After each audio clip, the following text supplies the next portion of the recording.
Hello student, कैसे हैं आप सब। आशा करता हूँ सब बढ़िया होंगे। पढ़ाई भी अच्छी चल रही होगी। पिछली वीडियो में हमने एक्सरसाइज 1.1 का सॉल्यूशन किया था, जिसमें हमने 3 क्वेश्चन किए थे। और इसमें चौथे क्वेश्चन से स्टार्ट करेंगे हम। क्वेश्चन है हमारा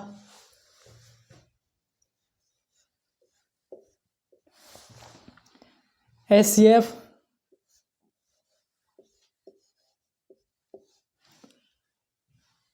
306, 657 बराबर 9, ये दिया है हमें।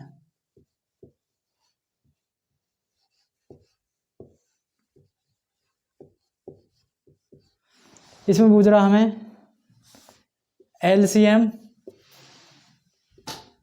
306 गुणा में 557 बराबर क्या। ठीक, ये क्वेश्चन है। अब इसका हम हल करेंगे ना।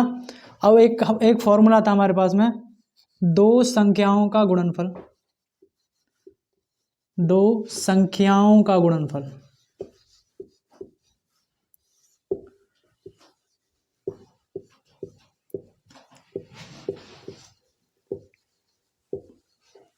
बराबर HCF गुणा में LCM, ये था। ठीक, अब दो संख्या कौन कौन सी है हमारे पास में, 306 और 657। ठीक, 306 गुणा में 657 बराबर, ये कह रहा HCF कितना हमारा। देखो HCF हमारा, HCF दिया हुआ है कितना, 9। ये कह रहा LCM बताओ। LCM किसका, ये दो संख्या हमारी 306, 657। ठीक, अब देखो इधर ये मल्टीप्लाई में मतलब गुणा में, इधर किस में आ जाएगा, भाग में। तो क्या हो जाएगा, LCM 306, 657 बराबर 306 गुणा में 657 और बटे में क्या आ जाएगा, 9। ठीक, अब देखो इसे 9 से कट जाएगा ये कितनी बार, 9 तिया 27, कितने बचे 3, 9 चौक 36। ठीक, अब यहाँ क्या बचा हमारा, 34 गुणा में 657। ठीक, अब 34 की गुणा कर दो इसमें। अब ये 34 में हमें गुणा करनी है किसकी, 657 की। यहाँ कर लो, बड़ी गुणा थोड़ी। 4 सत्ते 28, 4 पंजे 20 और 2 22, 4 छिंग 24 और 2 26, 3 सत्ते 21 और 3 पंजे 15 और 2 17, 3 छिंग 18 और 1 19। ये हो जाएगा 8 3 3 2 और 2। ये का हमारा 22,338। क्या है हमारा LCM 306,57। ठीक, अब हमारा LCM आया, तो LCM तो पूछ रहा हमसे। ठीक, अब इसको मिटा दो और वीडियो को पॉज करो और क्वेश्चन को नोट करो।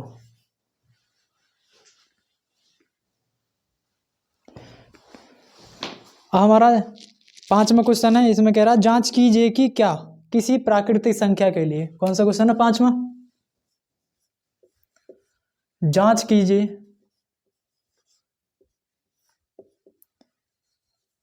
कि, जांच कीजिए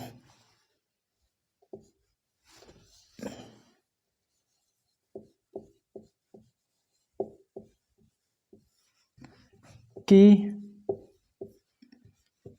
किसी प्राकृतिक संख्या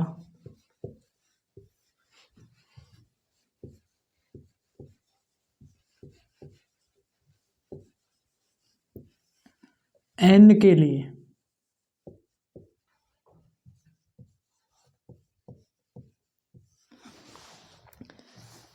6 की पावर n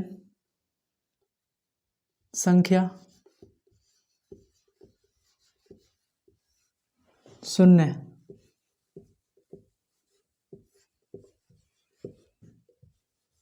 पर समाप्त हो सकती है।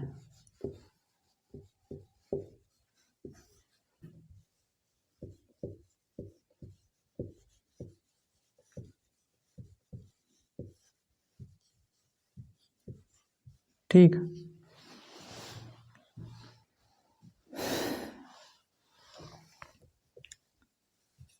अब ऐसा क्वेश्चन हमने इंट्रोडक्शन में किया था, उसमें क्या थी, बस 4 की पावर n थी और इसमें क्या है 6 की पावर n। ठीक, तो हल करेंगे इसको हम। ये कह रहा 6 की पावर n, क्या जहां n क्या है प्राकृतिक संख्या,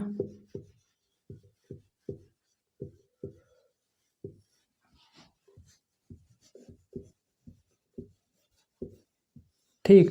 अब देखो n बराबर 1 रख के देखेंगे, 2 रख के देखेंगे, 3 रख के देखेंगे, क्योंकि प्राकृतिक संख्या कहाँ से स्टार्ट होती है 1 से। ठीक, तो क्या करेंगे n बराबर 1 रखेंगे, यहाँ क्या होगा 6 की पावर 1, तो कितना आ जाएगा आंसर 6। और ये हो जाएगा 6 की n बराबर 2 रखेंगे तो 6 की पावर कितनी हो जाएंगी 2, कितना 6 संग 36। ऐसे रखेंगे यहाँ n बराबर 3, ये हो जाएगा 6 की पावर 3 216। ठीक, अब ऐसे रखते जाएंगे। ये पूछ रहा कि n के किसी भी मान के लिए, n का कोई भी मान लें यहाँ पे हम, कभी भी के 6 लास्ट का जो अंक है क्या 0 बनेगा या नहीं। ठीक, ये चेक करना हमें। अब देखो, अब इस के 6 के हम अभाज्य गुणनखंड करें, क्या आ जाएगा 2 गुणा 3 पावर में। ठीक, अब हमने इंट्रोडक्शन में क्या बताया था, तो 2 गुणा 3 की पावर n। ठीक है, अब हमें पता है, हमने इंट्रोडक्शन में देखा था कि लास्ट में 0 अंक कब आ सकता है ना। तो लास्ट में जैसे 10 है, अब 10 है हमारे, इसके हम गुणनखंड करें तो कितना 2 गुणा 5, और ऐसे 20 है, हम इसके गुणनखंड करें कितना आ जाएगा 2 गुणा 5। अब हमने यहाँ से देखा कि जो 0 बनाने के लिए हमें एक जोड़ा 2 गुणा 5 की आवश्यकता पड़ रही है, 2 गुणा 5। ठीक, तो हमें क्या है, अब देखियो इसके 6 के अभाज्य गुणनखंड क्या है 2 गुणा 3, और n की पावर या तो हम 1 रखें, 2 रखें, 3 रखें, 4 रखें, 5 रखें, कहीं तक भी रख लें, कभी भी 5 नहीं आएगा। ठीक है, तो क्या करेंगे, यहाँ लिखेंगे चूंकि 6 की पावर n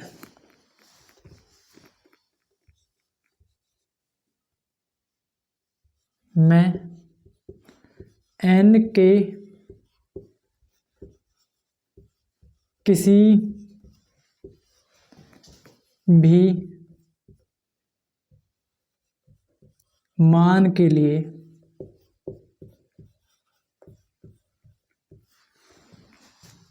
संख्या 5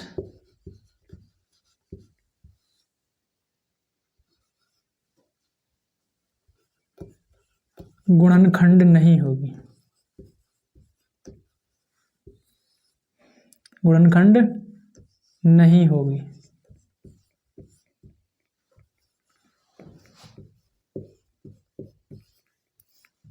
ठीक, तो अब इससे क्या लिख देंगे, अतः, यही लिख दो, अतः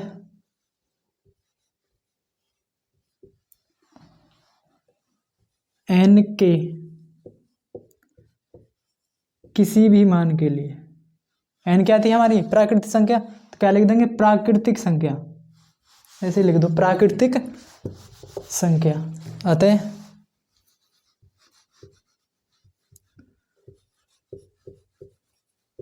प्राकृतिक संख्या n के, प्राकृतिक संख्या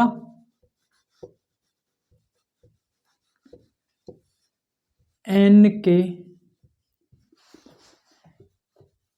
किसी भी मान के लिए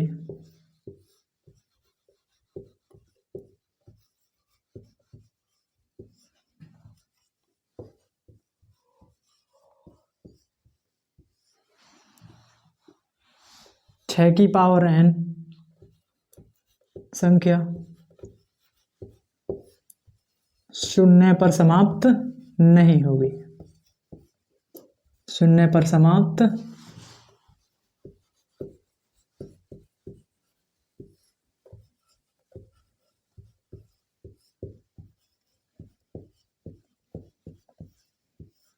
ठीक। भाई हमारा क्वेश्चन खत्म हो गया। वीडियो को पॉज करो और नोट करो। हमारा क्वेश्चन नंबर 6 है। ये कह रहा व्याख्या कीजिए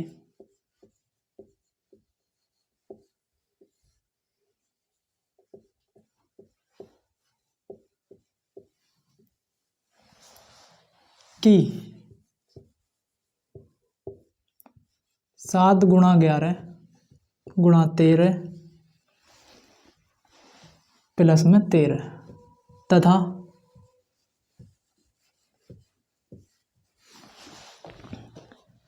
7 गुणा 6 गुणा में 5 गुणा में 4 गुणा में 3 गुणा में 2 और प्लस गुणा में 1 और प्लस में 5 संख्याएं भाज्य हैं। भाज्य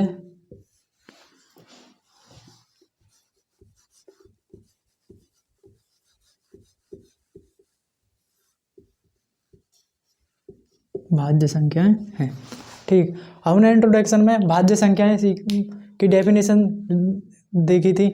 तो भाज्य संख्याएं क्या होती थी कि एक से बड़ी वे संख्याएं जो अभाज्य नहीं है। ठीक है, तो वो डेफिनेशन थी। अब एक हम दूसरी डेफिनेशन देना चाहें, जैसे कोई संख्या अभाज्य, जैसे मान लो 6 है। ठीक, अब ये 1 और 6 को छोड़ के, ठीक, 1 और 6 को छोड़ के एक अन्य गुणनखंड भी रखे तो क्या कहलाएगी? अभाज्य संख्या कहलाएगी। जैसे इसको हम क्या लिख सकते हैं? 2 गुणा 3। और हमने 1 और 6 छोड़ दिए तो इसके अन्य दो गुणनखंड क्या हुए? 2 गुणा 3। एक डेफिनेशन क्या हो सकती है कि ऐसी संख्याएं जो 1 और स्वयं को छोड़ के कोई अन्य गुणनखंड भी रखे वो क्या कहलाएगी? हमारी भाज्य संख्या कहलाएगी। ठीक है, अब ऐसे इसको हम पहले सॉल्व करेंगे। दो संख्याएं हैं यहाँ पे,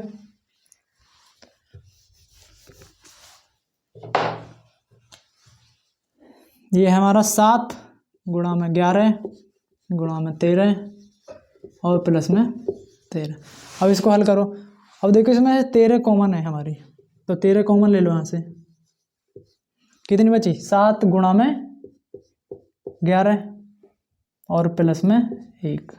ठीक, अब ये हो जाएगा हमारा 13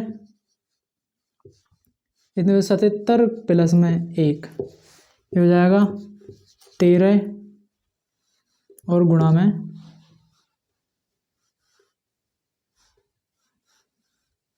78। ठीक है, अब इनके हम करें, करो गुणा अंदर, ये हो जाएगा 13 अट्ठे 104। ठीक है, कितने हासिल लगे? 7। 13 सत्ते 91 और 10 कितने हो जाएंगे? 101। ये हो जाएगा 1014। ठीक, अब ये हमारी संख्या आ गई। अब इसको हम देखेंगे कि 1014 के अलावा और 1 के अलावा कोई अन्य गुणनखंड है इसका, तो भाज्य संख्या, नहीं तो अभाज्य संख्या। ठीक, अब 1014 के हम गुणनखंड करेंगे 2 से, 2 पंजे 10, 0, 2 सत्ते 14। ठीक, अब ये 3 से कट जाएगी, 3 एकम 3, कितने बचे? 2, 3 6 18, 3 9 27, 9 6 15 1 16। अब देखो 3 से तो कटेगी नहीं, 4 से कटेगी, 5 से देखो, 5 से भी नहीं कटेगी, 6 से, अब 7 से देखो, 7 दूनी 14 और 2 बचेगी। अब 11 से नहीं कटेगी, 13 से काटो, 13 एकम 13, कितने बचे? 3, 13 तिया 39, 13। ठीक, हमने इसके अभाज्य गुणनखंड कर लिए किसके? 1014 के, तो क्या जाएगा 2 गुणा में 3 गुणा में 13 गुणा में 13। ठीक, अब इसके अभाज्य गुणनखंड हो गए। अब संख्या क्या थी हमारी 1014। अब इसमें 2 गुणा 13 गुणा 3 गुणा 13। अब हमने क्या बताया था, भाज्य संख्या की परिभाषा क्या दी थी कि ऐसी संख्याएं जो एक और स्वयं के अलावा कोई अन्य अभाज्य गुणनखंड रखती है तो क्या कहलाएगी, भाज्य संख्या। और इसमें तो कई अन्य गुणनखंड आ गए, 2 3 13 13। ठीक, तो क्या हो जाएगा, अतः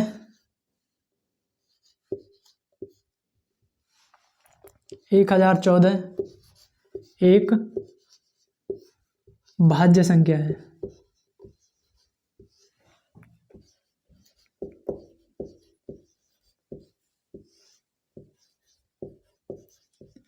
और जब 1014 भाज्य संख्या है तो ये किसका रूप है 1014 इसका, तो इसलिए 7 गुणा 11 गुणा 13 प्लस में 13 भी एक भाज्य संख्या है, क्योंकि दोनों सेम है, बस हल ही तो करी है हमने, एक भाज्य संख्या है।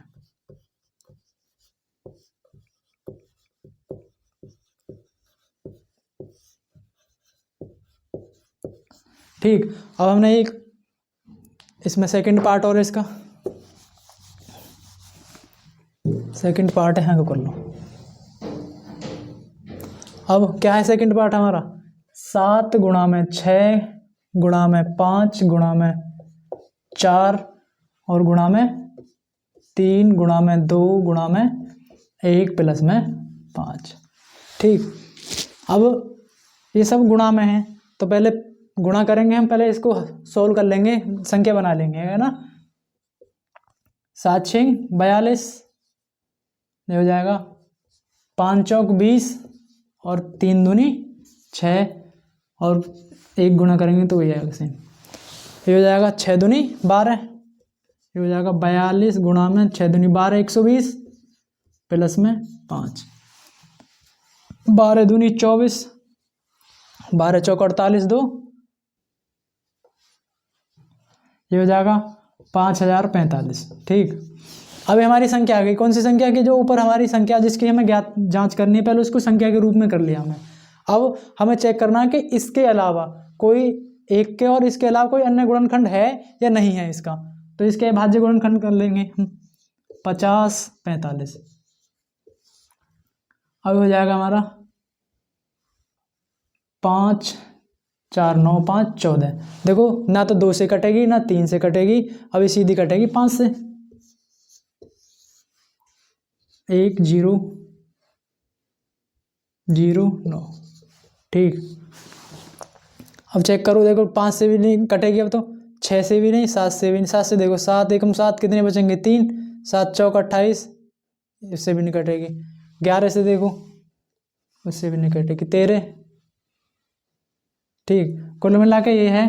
अब चेक ज़्यादा चेक कर मत करो, बस हमें चेक करना कि एक अन्य गुणनखंड है या नहीं है। ठीक, क्या है 5 गुणा में 1009। ठीक, अब देखियो ये हमारी संख्या है, इसके अलावा हमारा एक अभाज्य गुणनखंड मिल गए 2, ये अभाज्य है या नहीं पता नहीं, पर लेकिन हमें बस एक अभाज्य गुणनखंड चाहिए। ठीक है, तो क्या हो जाएगा, इसलिए 45 एक भाज्य संख्या है।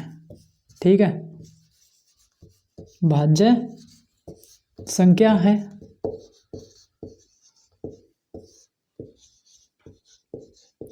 ठीक, अब भाज्य संख्या आ गई। अब अतः हमारी ये किसका रूप था, इसका रूप, तो इसको लिख देंगे 7 गुणा में 6 गुणा में 5 गुणा में 4 गुणा में 3 गुणा में 2 और गुणा में 1 प्लस में 5। ठीक है, ये भी एक भाज्य संख्या है।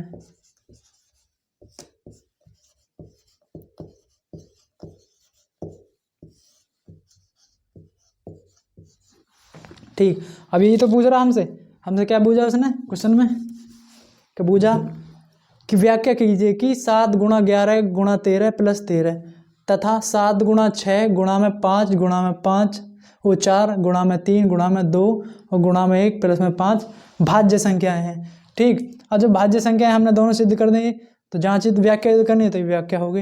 अब वीडियो को पॉज कीजिए और नोट कीजिए क्वेश्चन को। तो हमारा क्वेश्चन 7 है, लास्ट क्वेश्चन है इस एक्सरसाइज का। अगर किसी खेल के मैदान के चारों ओर एक वृत्ताकार पथ है। ठीक, कैसा पथ है? एक वृत्ताकार पथ है हमारा, ऐसा। ठीक, अब इस मैदान के चारों ओर चक्कर लगाने में सोनिया, ठीक, कोई सोनिया है, सोनिया को मान लेंगे हम ऐसे क्रॉस के निशान से। ठीक, लगाने में 18 मिनट लगते हैं। कितने मिनट लगते हैं? सोनिया को कितने मिनट लग रही हैं?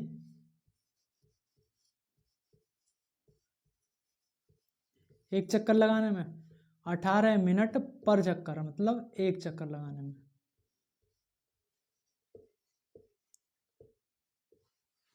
ठीक, सोनिया हमने किससे? क्रॉस से डिनोट किया। अगर जबकि इसी मैदान का चक्कर लगाने में रवि को 12 मिनट लगते हैं, एक चक्कर लगाने में। ठीक, रवि को कितने मिनट लग रहे हैं? 12 मिनट। रवि 12 मिनट पर चक्कर।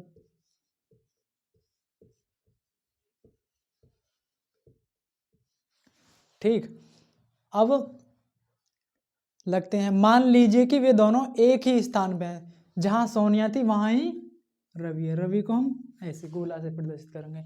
दोनों कौन से स्थान पे? एक ही स्थान पे। एक ही स्थान और एक ही समय पर चलना प्रारंभ करते हैं। अब दोनों एक ही समय पर चलना प्रारंभ करेंगे इस बिंदु से। ठीक, करके एक दिशा में चलते हैं तो कितने समय बाद वे पुनः प्रारंभिक स्थान पर मिलेंगे। ठीक है, कितने समय बाद वे प्रारंभिक स्थान पर मिलेंगे। और इसका मतलब है अब कितने समय मिलेंगे तो हम मान लेंगे, माना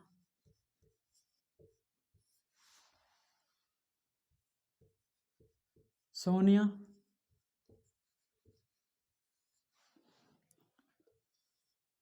एक चक्कर लगाती है,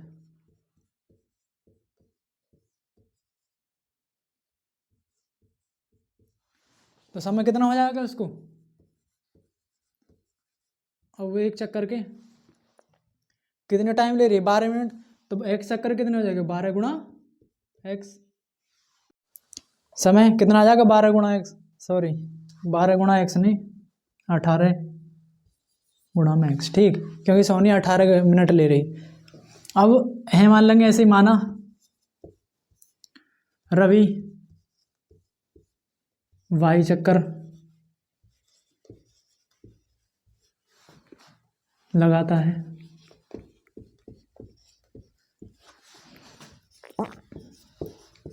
ठीक, और जैसे रवि वाई चक्कर लगाता है ना, तो समय कितना लेगा वो? 12 गुणा वाई। ठीक, और जब एक ही स्थान से चलना प्रारंभ कर रहे हैं और एक ही जगह स्थान पर वापस लौटना चाह रहे हैं तो क्या होएगा? ये जो ये है मिनट हमारी, ये दोनों क्या होंगी? बराबर। ठीक, अभी क्या होंगी? बराबर 18 गुणा एक्स और बराबर में 12 गुणा वाई। ठीक, अब हम देखेंगे ये क्या है इसका, हमारा दोनों बराबर हैं तो इसके कॉमन मल्टीपल हो जाएंगे। कॉमन मल्टीपल मतलब उभयनिष्ठ गुणनखंड। अब उभयनिष्ठ गुणनखंड कब आ करें? जो हमारे क्या लिखा रहे हैं? एलसीएम। ठीक, अब ये मिल तो कभी भी सकते हैं ना, लेकिन वो कह रहा है कि जल्दी कब मिलना चाहेंगे, मतलब पहली बार कब मिलेंगे? जल्दी। ठीक, तो जल्दी किसके लिए? मतलब महत्तम समापवर्तक और लघुत्तम समापवर्तक रह देते हैं। तो महत्तम तो ज्यादा होगा और लघुत्तम क्या हो जाएगा? कम। तो क्या लिखा देंगे यहाँ पे? इसलिए लघुत्तम समापवर्तक। तो 18 और 12 का बस क्या लिखा देंगे हम? लघुत्तम समापवर्तक। ठीक, यहाँ निकाल लो।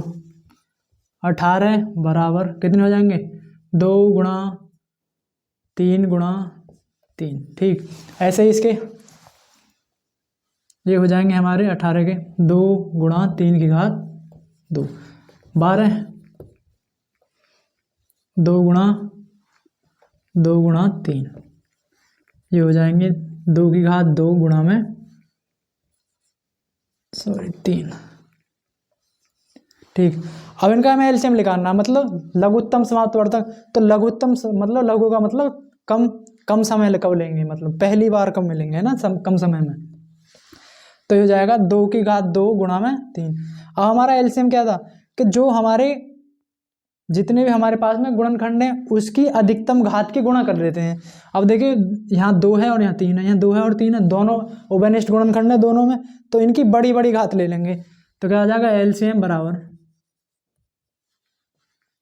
2 की घात 2 गुणा में 3 की घात 2।